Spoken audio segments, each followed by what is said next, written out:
My invitation is to whoever's listening or watching this to, if you've got this idea that's bubbling away, kind of eating up a little bit inside of you, just take a shot, because, it could be the thing which kind of, gives you that greatest opportunity, the freedom which you want, the wealth which you want to create for yourself. Welcome to the Wealth Strategy Secrets of the Ultra Wealthy podcast, where we help entrepreneurs like you exponentially build wealth through passive income to live a life of freedom and prosperity. Are you tired of paying too much in taxes, gambling your future on the stock market, and want to learn about hidden strategies for making your money work for you? And now your host, Dave Wolcott, serial entrepreneur and author of the best-selling book, The Holistic Wealth Strategy. Hey everyone, welcome back to Wealth Strategy Secrets of the Ultra Wealthy. In this episode, we're diving into one of the most powerful and overlooked wealth building tools available, entrepreneurship. Specifically through launching and scaling a service-based business. Joining me today is Robin Waite, a seasoned entrepreneur, business coach, and author of Take Your Shot. Robin's helped thousands of coaches, consultants, and service providers build profitable businesses with clarity, purpose, and simplicity. What's unique about Robin's approach is that he blends sharp business strategy with deep insights into pricing psychology and money mindset. Two critical levers that most entrepreneurs struggle to master. Whether you're still in a W-2 job and dreaming about starting a side hustle, already in a business but stuck in the sales cycle of doom, or just trying to create more time freedom, scalability, and purpose in your work, this conversation is packed with real-world strategies, mindset shifts, and financial frameworks to help you create a high-impact, high-margin business without sacrificing your sanity or your values. Let's jump in. Robin, welcome to the show. Oh, it's a pleasure to be here, Dave. Thank you for inviting me. Yeah, you bet. Really appreciate you coming on and sharing your wisdom today with our audience, and really thought it would be quite topical to bring you in and help our audience really understand things from, two standpoints, right? And one is the fact that our listeners are really trying to build and scale their wealth outside of conventional means. We have a lot of entrepreneurs in the audience, or a lot of people actually thinking about creating businesses. And one of the things that I think is the biggest opportunity for people to actually build their wealth is it is on that capital creation side. So how can you, create as much capital as possible? And as entrepreneurs, you and I know that one of the best ways to do that is creating your own business.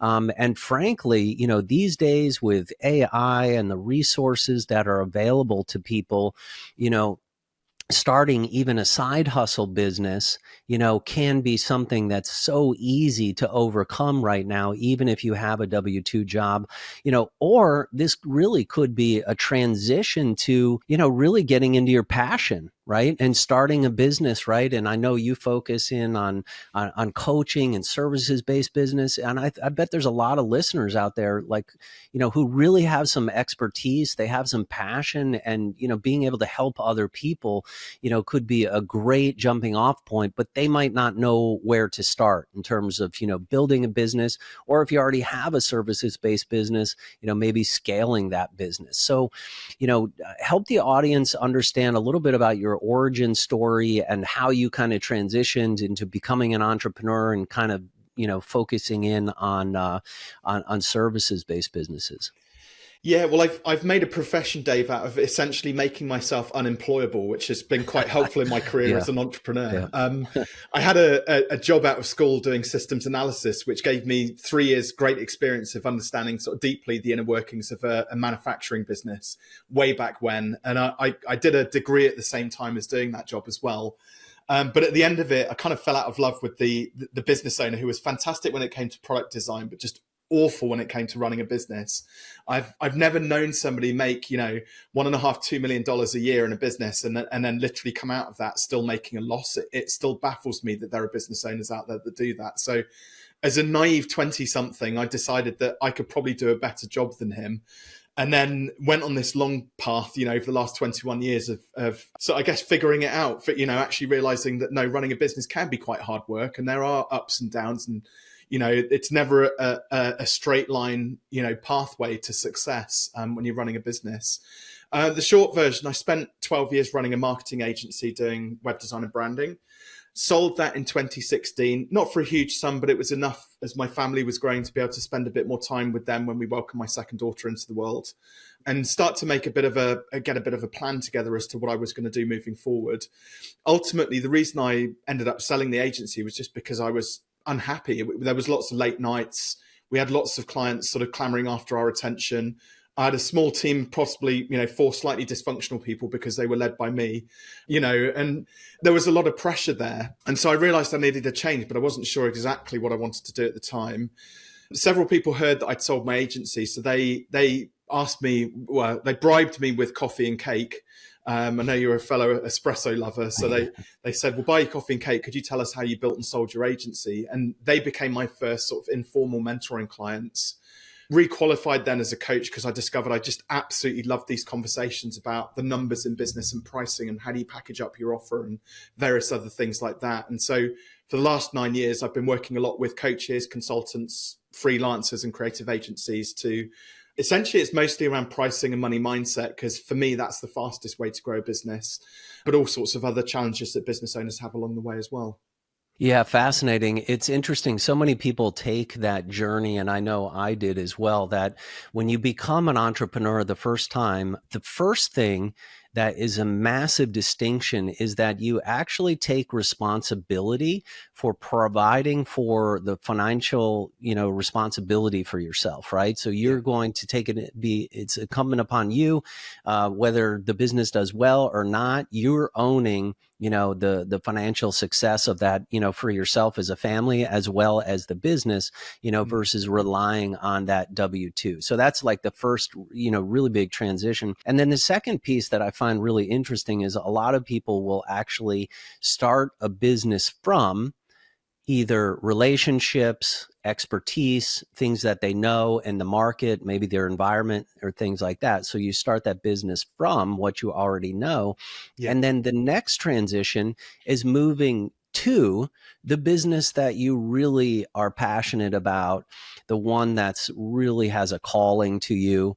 And it's interesting because we have to kind of go through this journey to actually get there. And I can tell, based on your passion, Robin, like you're just, totally enthusiastic and just love to really help people and focusing in on that. So I think, for the listeners, it's like the more clarity you can get on what your skills are, who you are, how you can provide value and serve the market, then you're going to be closer to that, creating freedom to that business you really want. Yeah, there's a lot of people, unfortunately. I read a stat recently. I don't know how far afield the stat goes. This was a UK HR journal which kind of reported this statistic, but they said over 40% of people are miserable in their jobs, like literally giving their happiness, a score of 1 out of 10. So imagine that, 40 people, multiply that around everybody, 40% of people, multiply that globally. That's tens or potentially even hundreds of millions of people who are working jobs that they're just, hugely unfulfilled and very unhappy working within. And why do they keep on showing up doing that? Well, yes, they want to provide for their families. They do it for the money, essentially, and the security. And I've learned there's a little bit more to life than just kind of showing up for the money and the paycheck at the end of it, something which you've alluded to with the W-2. So the other thing as well is I think a lot of people see the transition from, say, for example, working a 9 to 5 or an 8 till 6 in many cases, and then making the transition into becoming an entrepreneur and starting up a business. They see it as like this very binary decision. They see it as like, I've got to jump out of the frying pan into the fire and start up this business, and it has to produce 6 figures, otherwise I'm somehow an abject failure. And actually there's a better way. The better way is just to make a slow and steady transition from one to the other. And the reality is oftentimes it doesn't really matter how long that transition takes. And as an example of this, is more recently. So I've actually run 3 businesses that have all successfully very quickly passed 6 figures and beyond. But my coaching practice has been doing very well since sort of 2016, 2017. And then COVID hit. And yeah, I'm still using the C word. I'm still talking about that, but for a very specific reason. Out of the blue, we were in the middle of lockdown, about a month into lockdown here. And I don't know if it was similar for you, but we had 5 months where we literally couldn't leave our houses. Everything was really locked down. You couldn't, there's very little freedom. And also, as a result of the when it was announced here on like the 23rd of March or whenever it was in 2020, I lost about £28,000 worth, $35,000 worth of speaking engagements at in-person events that I was due to speak at. So I had this big financial hit, and your back's a little bit against the wall. You're thinking, well, nobody knows what's going to happen here. And I get this email, and it was a company here in the UK. They said, we'll pay you $10. We like your blog. We'd like you to paste this article into your blog, and we'll pay you $10 for it. The article looked legit, the business looked legit. And I thought, well, what's the worst that can happen? It's COVID. And I'm not going to be so proud I can't accept $10. And I did it. So cut and paste the article. It took me 2 or 3 minutes. A couple of hours later, I get $10 in my PayPal. And this thing escalated. And I'm a successful business coach. I've done 6 figures in every single year that I've been a coach. COVID ultimately actually ended up being my second most successful year financially in the practice. But this thing kind of snowballed, and it was then that company places 20 or 30 orders a month, and then another company comes along, sees we're working with them. So then that escalates, and I'm the pricing and money mindset guy. So I push my prices up, and then our revenue, doubles from those sponsorships. And in December this year, we did our first 10K month. So, but that's over 5 years. And if I'd been too proud to accept that $10 back in 2020, that business and now it's very much a passive business. I have a guy called Tate who runs it for me. I probably spend an hour a week just working with him just to make strategic decisions in the business, and it's regularly doing sort of £10,000 to £12,000 a month, about $15,000 a month. And I think this is a first lesson. Like, first of all, making the transition doesn't have to be binary. It can be a graduated process. Once you've discovered that thing that you are passionate about, that fulfills you, you find it fun, it has the potential to give you the freedom which you want as well, and also it can pay the bills. That's still very important, but quite often you can kind of suck up a bit of I'll take a pay cut in order to have the first two a bit more time back and make it money in a bit more of a fun way. But you can make that transition really gradually. And we've worked with people successfully where they're on a full-time job and they'll go down to 4 days a week, 3 days a week, 2 days a week as their business starts to sort of grow and turn over more money. And the other thing as well, like, you can run some really, like, as you alluded to, with the likes of AI, we've got this global marketplace with fast internet now these days. There's 1,000,001 different ways that you can make money online, relatively straightforwardly, if you're open to just starting off small and then gradually sort of growing it. But I'd say it's probably like 1 in 10,000 people I know quit their job and instantly make $10,000 a month in their business. It just doesn't really happen like that. It's a gradual sort of graduated process.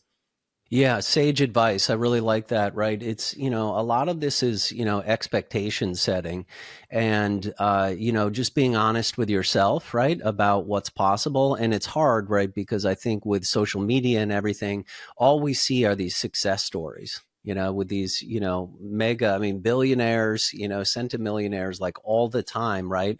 But you never hear about all of the learning lessons they took and the trajectory they had to take before they got to actually where they are. So starting gradually and also having less risk. And one of the things, I've actually always been in services businesses, my career.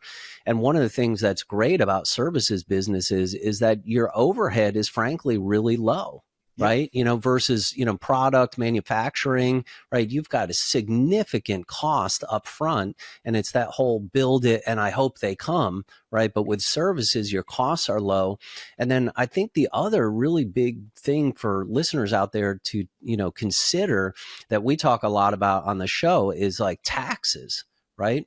So if you want to be an entrepreneur, right, one of the best things about it is not only the scalability, right, the flexibility of it and all those things, but your tax base is actually the absolute lowest. You can take, the most amount of tax advantages as a business owner, right? So, and that's even in Kiyosaki's book, right? His cash flow quadrant, right? Being a business owner and investor. So that delta from what you're making in the W-2 job, what you need to actually make to cover your expenses is likely much less than you're thinking.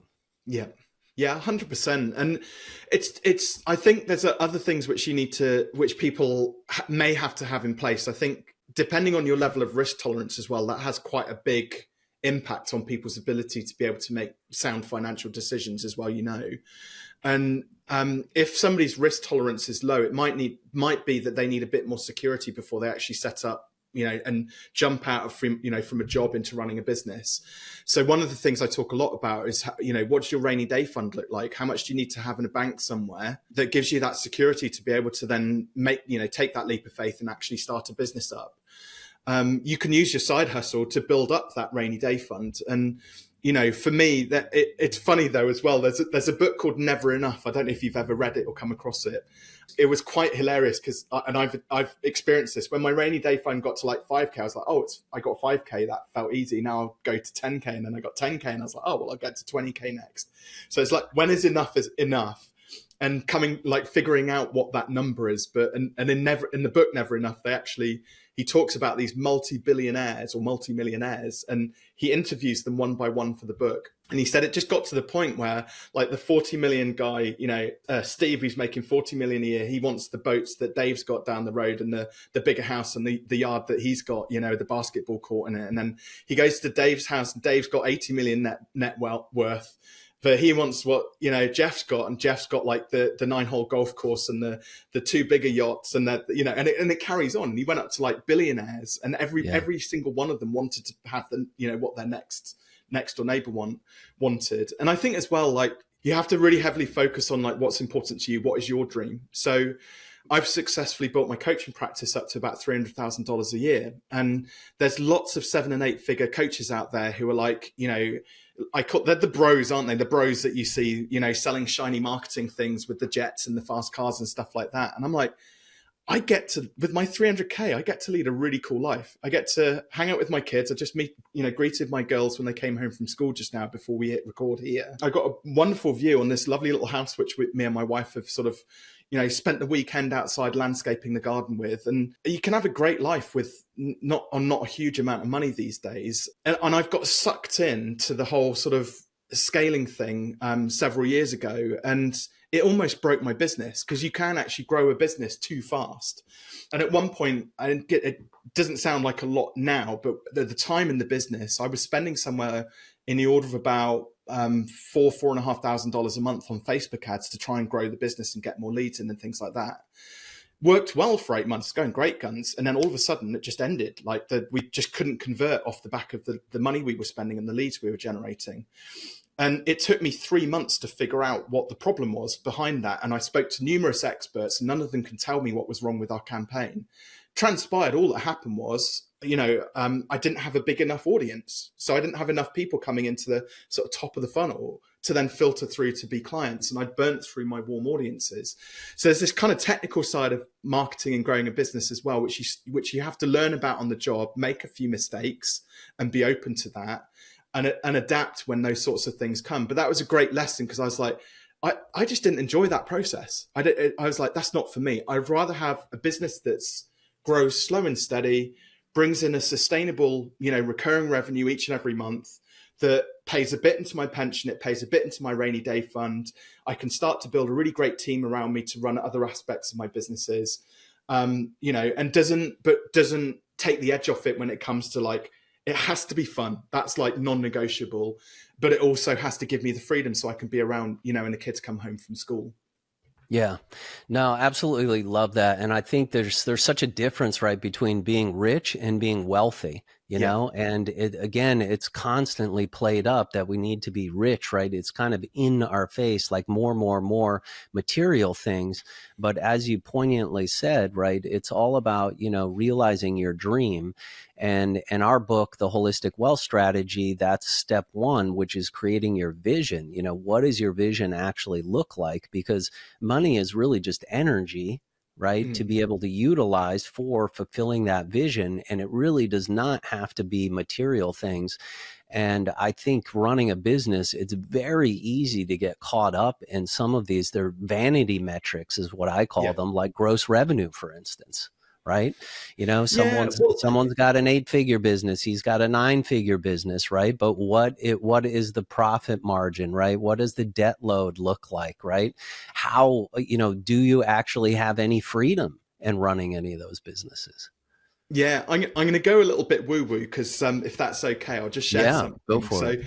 I do. Vanity metrics have their place, but turnover is vanity, profit sanity, and cash is king. So you can have that business doing $1 million a year and minus £100,000 net profit, and because cash flow is poor, you can have a business that's doing $200,000 with $100,000 net profit, and cash flow is really strong, making 18-20K a month. And those are the businesses I like, where their cash flow is very strong, very positive. So one of the best things about service-based businesses is that if you structure your packages in such a way that, well, there's three things which really go into building a service-based business. So first one is, what's the dream outcome you're delivering for your clients? You've got to be hyper specific on that. The second thing is, can that be delivered over a clearly defined period of time? So, for example, if there was a fitness coach and they were going to help somebody to, lose 20 pounds over the course of 8 weeks, for example, I don't even know if that's realistic or not. I'm trying to convert UK to US metrics here, but say 20 pounds over 8 weeks. And can you deliver that for a fixed fee? Well, would it be fair to charge $1,500 for that package? And the thing is, what you can do with that package is you can charge up front for it in full if you want to, if that's how you want to run your business. So you create 100% positive cash flow cycles within the business. And I think that's where a lot of where a lot of people, when they're starting to think about side hustles or starting up businesses, and they look online on social media especially, and they're like, I'm going to start up a Shopify shop, a store, or I'm going to go onto TikTok and get monetized on TikTok so I can start sell products on there. Or they go for these very, very shiny sort of marketing based type businesses. Well, there's actually, the cash flow cycles are poor because you deliver a product on Shopify, you're not going to get paid probably for at least 10 to 14 days. At which point you've got you've got the stock to cycle through and various other things like that. So, 12 to 14 days doesn't sound like much, but if the cash is stopped for 14 days, you've got the energy you talked about there. Well, there's no energy because you don't have the cash there. So service-based businesses, in my eyes, are the best way to kind of be able to design a business which you like.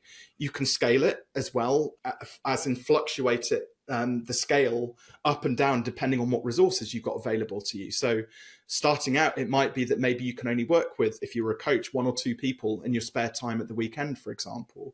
If you then can get an extra day back, so now you don't work Fridays anymore, well, all of a sudden you've doubled up on your capacity if you're working Friday and Saturday to work with clients, and you can start to scale it up. If that process to help somebody drop 20 pounds is systemized, so it's teachable, learnable, and repeatable, you could start to train other coaches up to work with your clients. And probably if they don't know what you know about pricing and packaging and things like that, you could just pay them $20, $25 an hour to work with those clients. And so now you've got additional scalability, a teachable, learnable, like system and process. And then, next thing you know, when you've got all 5 days back of, to run the business, you can be very heavily focused on sort of what we call the key person of influence activities at the top. So that's where you're focusing heavily on sort of brand and assets, marketing assets for your business, and systems and processes, building and training the team. And then you've got other people within the business who are then starting to take on responsibility for, the various bits of client fulfillment, admin, finance, and various other tasks like that. Hey, it's Dave Wolcott here. Let me ask you something. Are you tired of the same old financial advice that leaves you spinning your wheels? If you're ready to discover the real secrets the ultra wealthy use to build unstoppable wealth, then I've got something just for you. My new book, The Holistic Wealth Strategy, is your ticket to learning the proven strategies that the top 1% don't want you to know. This book isn't just about money. It's about building a life of purpose, freedom, and lasting impact. And I want to give you a free copy. Visit holisticwealthstrategy.com and get yours today. It's time to level up your financial game and create the future you deserve. So that but again, it's a graduated sort of process. And I can't remember what you said at the start, Dave, but I think I went off on a bit of a tangent there. Yeah, no, that was good. Let's unpack a little bit more. We were talking about kind of, Sure. Some vanity metrics and things. And how do you, right, in terms of, running a services business, right, and creating wealth for yourself, right? What is your approach and philosophy around that? So that you mentioned about sort of turnover as being a vanity metric. Actually, I see it being more like the zip code in the GPS, because it gives you that direction of travel which you're sort of heading in. And at that point, you can then start off on that course or direction. And if there's a roadblock in the way, you can kind of divert around it and figure it out. So a good example of this. So let's stick with our personal trainer, our PT. And they want to earn $100,000 a year, perhaps to replace their income from their current job that they're unhappy in. And we start the pricing conversation and we say, okay, well, how much are you going to sell that package for? And they say $1,000. So we literally take the big number, the revenue, dream revenue, which they want to get, and divide it by the little number, the package price. So then we get our third metric then, which is the number of clients they've got to work with in order to get that 100K. In this case, it's 100 clients. And quite often, this is the point where, their eyes will pop out of their head and they say, oh my God, there's no way that I can work with 100 clients. First of all, that's too many clients for me to work with concurrently. But second of all, where do I find them? That's too much. And what we're looking at is we've taken that vanity metrics, but it's relevant because it gives us the direction. And we've worked out that our pricing is wrong because it doesn't give us that match up with the capacity that we've got. So essentially, we're kind of just basic first principles around business. We have supply and demand metrics. So we're just talking about our level of supply here. And then I might ask that personal trainer, okay, well, what would a more realistic capacity be for you? How many clients do you feel you would like to work with each year, and keep the fulfillment, the freedom, the finance? And they might say, well, 20 clients.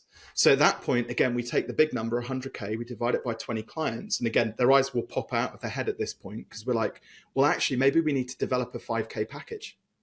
What does a 5K personal training package look like for somebody, over the course of 12 months or 6 months, whatever? 5K, oh my God, I thought 1,000 was a lot. And now we're charging 5K.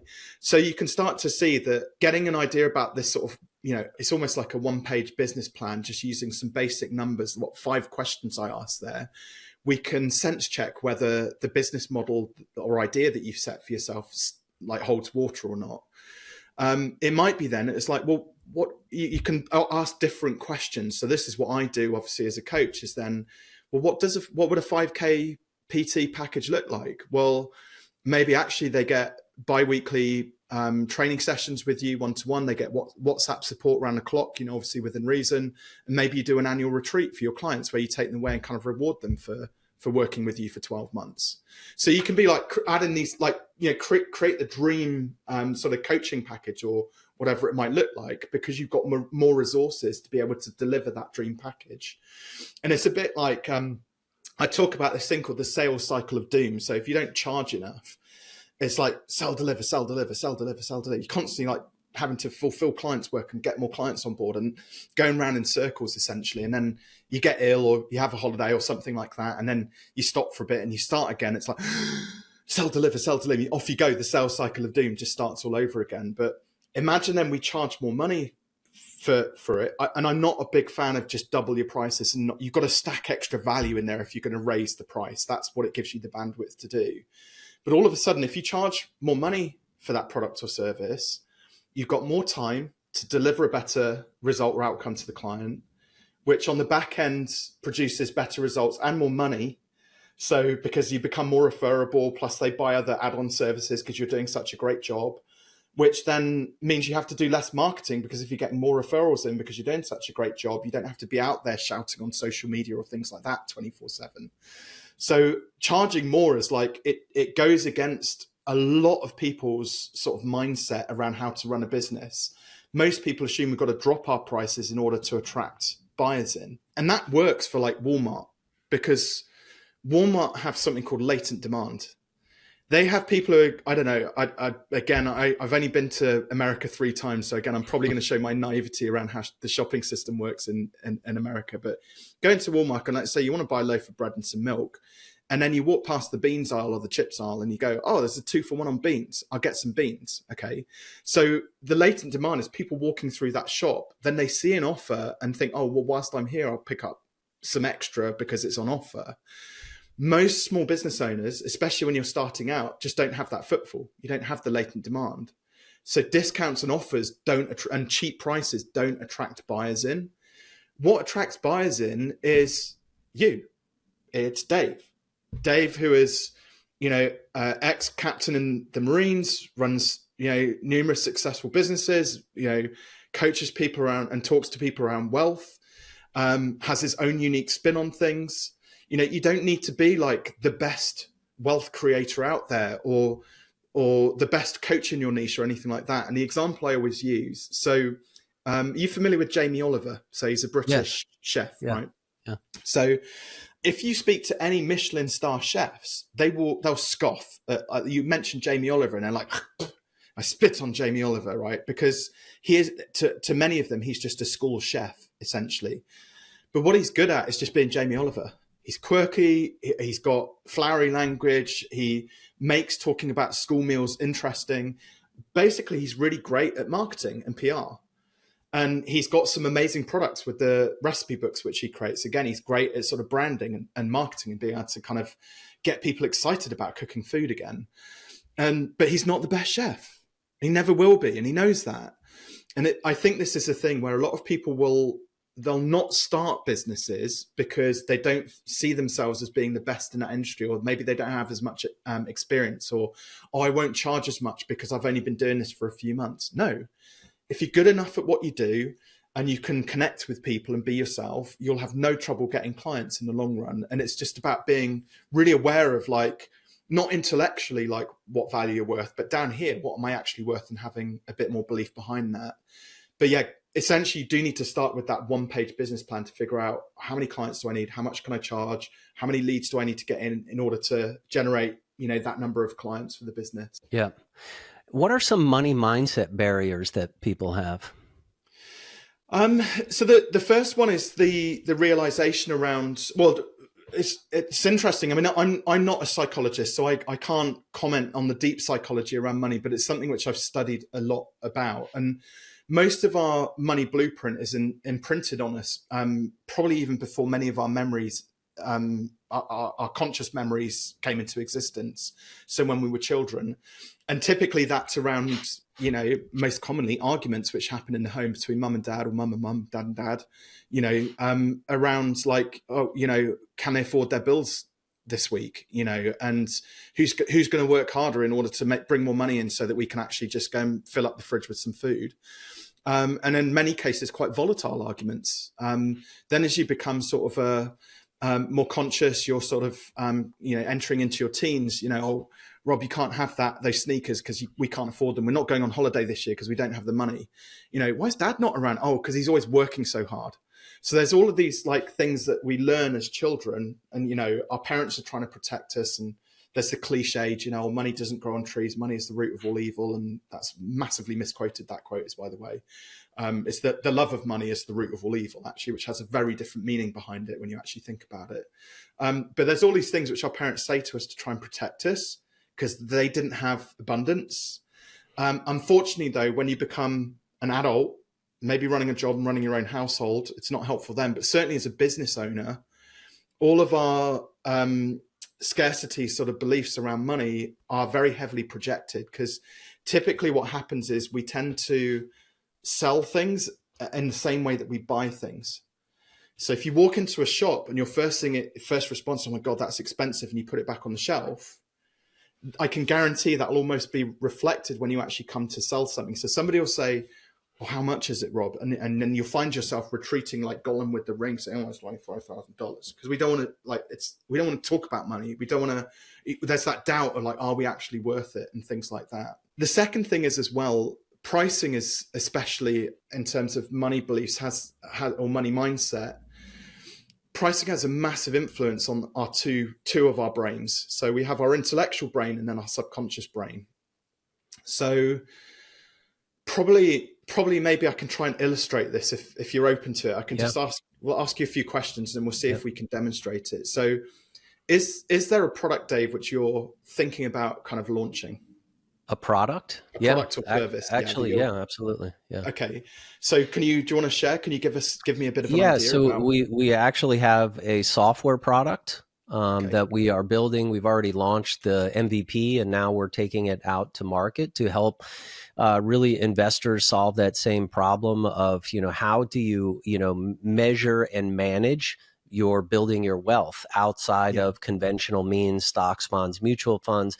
How can I track and actually see, you know, my projection towards financial independence? How can I measure my tax rate so that I have it dead set in my crosshairs and I'm focused on improving that? How can I do asset allocation across multiple different asset classes? How can I share with my spouse, like, hey, honey, we have these 13 different private assets and they all have different terms. And what is that doing to our cash flow? What does my balance sheet look like if something were to happen to you? How are you doing that and making sure you have progress? So similar to your example of like getting healthy and getting on the scale every day and tracking towards some kind of plan, we all have like 23 different spreadsheets on all of these different, how we're kind of tracking our wealth. But if you could have one centralized thing to make intelligent decision making, utilizing AI and the latest tech stack to be able to get there, that's the goal of our latest software product. Yeah. Nice. One, it sounds very awesome. Two, how much were you thinking of sort of charging for that? So the base model will be $400 a month. 400 a month. Okay. Yeah. And so the base model for that. So what are the other models? What's the other sort of breakdown of the prices? There'll be a tier base. There's a B2B version in addition to B2C version. And we are still kind of working through what those look like. But there'll be tiered pricing. So it'll be a discounted model per volume on the B2B side. And then there's probably like a, gold, silver, platinum in terms of functionality. Okay, because so if you, out of curiosity, would you do any sort of like coaching alongside that? Yes. That product as well? Yeah, there's implementation support to get everything stood up, as well as provide, basically have a financial advisor kind of help you with some of the, population of the data and some of the initial decision making. Okay, and what about on an ongoing basis in order to sort of help coach people around sort of wealth building once they've got all their data in there? Yeah, that's going to be available as well. On the 400 plan? Yeah. Wow. Okay. So we're talking. That'll be an add-on. The service will be an add-on to the software. How much? What are you thinking of charging for that? $1,200. So $1,200 a month. Well, no, that's $1,200 a year. Will be kind of the setup fee and have some type of support to it. Okay. So that feels a little on the low side potentially.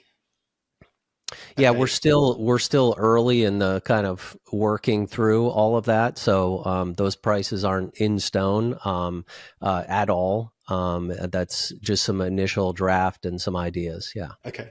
What if maybe in like 3 years into the future, we're having this conversation again and actually maybe you're charging $12,000 for that? Yeah, absolutely. Yeah. Okay. Yeah. So the good thing is that, so we future project and we're like, you're absolutely fine with that. You didn't put up any resistance at all, but we come back to now present day and you've got that setup fee, which you're thinking about charging at the moment. And then what if you had to charge $12,000 for that today? Yeah. I mean, we want to be able to deliver value. So that value, it's going to be a trajectory to be able to build to that. So, okay, and we're kind of working on that, but I have no barriers as long I always want to ensure that I'm over delivering for clients. Like you're receiving more value than you're paying for sure. Yeah. Right. And I'm not going to coach you on that, but there's when people say that, again, that's because generally there's been something in the past which has happened, which you're like, I feel like I haven't received value for money for something which I bought. So therefore that felt painful. So when I sell something, I want to make sure the clients get value for money. So that's just one little example there. Yeah. So when we're thinking about pricing, so quite often people see it as binary. So it's too cheap, too expensive. It's yes or no, I'm in or I'm out. So at the moment you've seen that there's actually bandwidth between the pricing where it's like $1,000 today and there's the potential to charge $12,000 for it in the future. And we've actually got a load of numbers in the middle there. So I'm going to challenge you to potentially raise that price today. So because I think the head and heart, I think there's a difference there, which I may or may not have picked up on. You can tell me if I'm right or wrong. Okay. So I kind of want you just to tune into your body and don't try and hold a poker face. Just allow your body to kind of do the talking for now. Okay. And you don't necessarily have to say anything. If you feel like you want to, then please do. But I'm going to say some numbers and let's see what happens. Remember, this is selling that package at a higher price as of today. Okay, so $1,000, $1,500, $1,800, $2,500, $3,000, $3,600, $4,500, $5,000, $6,000. See, we haven't broken at all yet. So yeah, so $7,500, $9,000. My question is, like, why aren't you selling it for more today? Well, first of all, I mean, the product isn't even launched, or we're building out the whole next thing. So it's really in progress, and then we're thinking through the different packages right now. So I honestly don't have anything solidified, but I know that there's an interesting model. I don't know if you're familiar with it on the services side, but it's all about the cost of a job. Yeah. Right. So what is like the cost of a job? Right. So for instance, if I can provide visibility into someone's passive income modeling and then optimize their portfolio by, say, 5%, right, by having this visibility on a, $5 million, $10 million portfolio, that's absolutely massive. So it's way more than 12,000, right?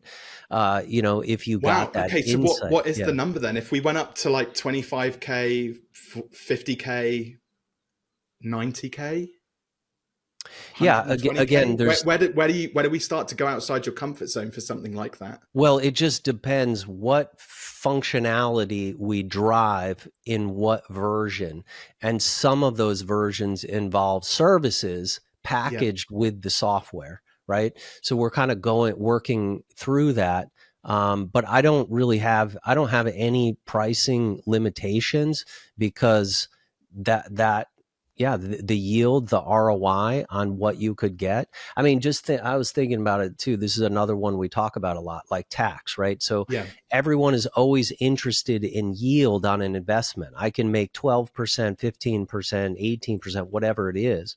But what if you put your tax rate in the crosshairs of something that you tracked and managed on a regular basis, and each year you're bringing down your taxes by 5%, 10%, 15%, just because you're managing it, and then you're working proactively with a tax planner to be able to get there? I mean, that's massive. And you look at the compounding of that over the next, 10 to 20 years, it's huge, because now you have actual visibility. It's kind of like you're measuring, like, let's say, okay, I want to lose weight, but I also want to improve my body composition. Well, how do you know you're improving your body composition unless you're getting on the scale on a regular incremental basis and showing, hey, I just lost like 0.5%, in the past 7 days. Like, that's huge to me. So I'm eating right. Now I'm going to keep eating right and keep finding more ways to kind of optimize.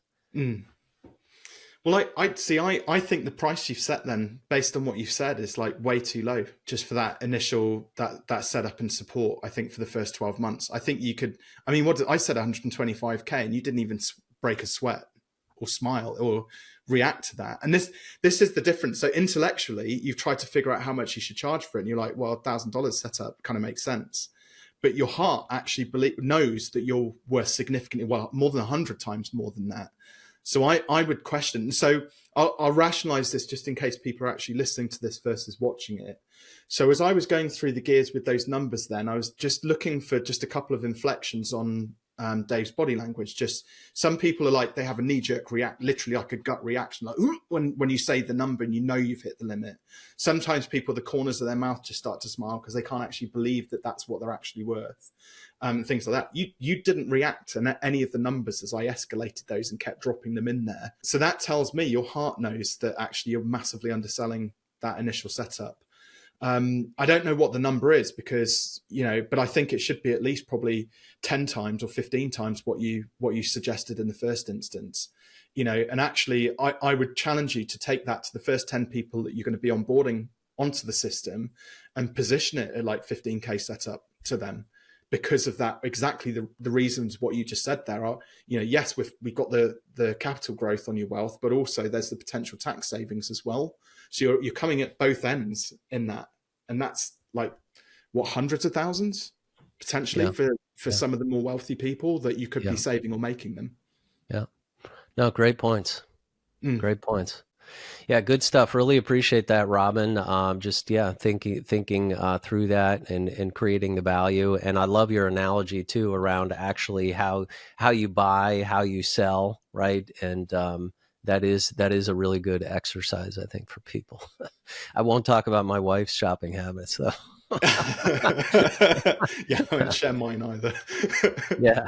Well, this has been an awesome conversation. So many insights, I think, on people who are maybe thinking about setting up a services-based business, already have a business, or again, it's times like this where we can get just different ways of thinking about our business, different things about thinking about our wealth, that we can just get that golden nugget and get that insight, right? And kind of share that with others. So Robin, if you could give the listeners just one piece of advice about how they could accelerate their own wealth trajectory, what would it be? Yeah, I've noticed that there's a trend of very smart people who will talk themselves out of an idea or taking an opportunity. And I think we're faced with 8 sliding doors moments throughout our lives. Somebody did a study on this. And I've certainly experienced some of those sliding doors moments when I've missed the opportunity because I haven't acted on a thought or an idea or a feeling which I've had.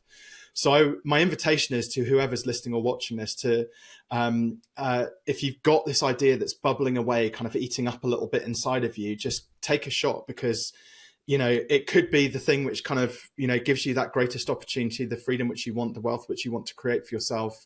And it could be really fun in the process as well, rather than kind of, if you're sat behind a desk doing a job which you don't really enjoy that much and missing time with your family, maybe now is time to take your shot and actually get out there and, as Nike didn't quite say, because there's an extra letter here, JFDI.